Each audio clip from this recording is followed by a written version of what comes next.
ऋषि कपूर सरहद पार कोई ऐसा था जिनको चाहते थे कि वो रणबीर कपूर की फिल्में देखे, यानी उनके बेटे की फिल्में वो सरहद पार देखे।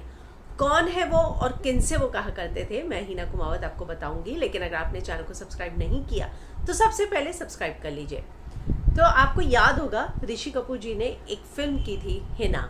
जी हाँ, उसमें उनकी हीरोइन थी ज़ेबा बख्तियार। क्या उसके साथ ऋषि जी टच में थे? क्या कहना है उनका?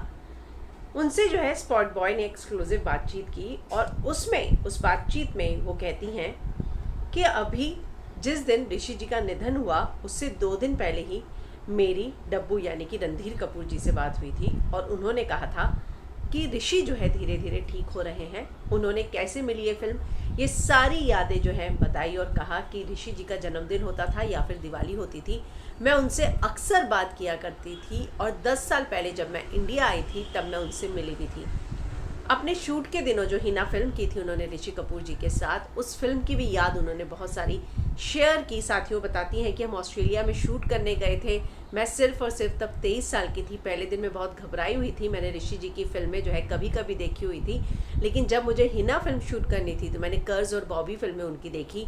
लेकिन पहले ही दिन उन्होंने मेरे को इतना कंफर्टेबल कर दिया सेट पर कि मुझे लगने लगा कि मैं भी कपूर खानदान का ही हिस्सा हूँ। इतना ही नहीं, वो बोलती हैं कि मैं लगातार ऋषि जी के टच में थी।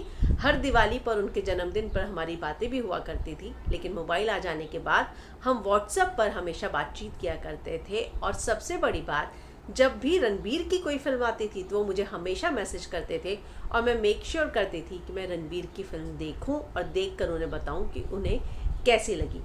तो कहीं ना कहीं एक बात तो साफ है कि ऋषि जी भले भी किसी के साथ काम किया हो, एक ही बार काम क्यों ना किया हो, वो हमेशा लोगों के टच में रहते थे।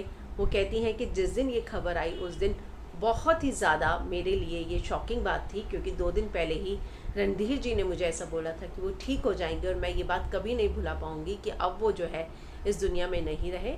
और बहुत ही ज़्यादा दुखी होकर उन्होंने इस इंटरव्यू को दिया है। तो कहीं ना कहीं एक बात तो साफ है कि ऋषि जी के निधन के बाद जो है हर कोई उन्हें हर जगह से श्रद्धांजलियाँ भेज रहा है और उन्हें याद कर रहा है।